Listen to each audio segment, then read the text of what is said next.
Là, franchement, c'était vachement moins bien. Aujourd'hui, on parle de l'épisode 8, le dernier épisode du live action. Qu'est-ce que j'ai kiffé cette saison 2. Elle était encore meilleure que la saison 1. Honnêtement, une des raisons pour lesquelles je regarde One Piece, c'est pour l'ambiance entre ces personnages qui partent à l'aventure et qui vivent ensemble. Genre là, la fin, avec Zoro et Sanji qui se disputent encore pour leur dino, les autres qui dansent, mais putain, mais je veux venir quoi. Ils ont l'air tellement heureux, ça donne tellement envie d'être avec eux, c'est trop beau. Les personnages réussis de cet épisode, et là je pense que je vais être tout seul dans ma team à dire ça, mais les monstres de Wapol, eh bah franchement, j'ai bien aimé, j'ai trouvé que c'était une très bonne idée. Il y a un côté très orc de medieval fantasy, de toute façon il y a un côté très Narnia dans ce côté parc d'attractions de tous ces monstres qui se tapent ensemble, et j'ai franchement bien aimé. Alors que par contre, les personnages ratés, je vais le redire, hein, mais Dalton et Chopper, ils sont grave chum, je suis désolé. D'ailleurs, dans cet épisode, on a aussi eu droit à une scène avec Sanji qui était trop mimes.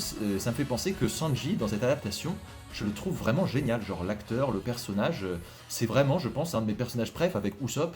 Alors que pourtant, je le mets un petit peu plus bas dans mon classement dans l'animé. Pour cet épisode, je mettrai la note de 9 sur 10. Voilà, dites-moi ce que vous en pensez en commentaire. Moi, j'ai trouvé que cette saison 2 était bien mieux que la saison 1. Alors, ce qui fait baisser la note, c'est qu'il y a des choses qui m'ont un peu déçu, comme d'habitude. Le combat avec Wapol, j'ai pas kiffé. Et le drapeau, je l'attendais cette scène. Et là,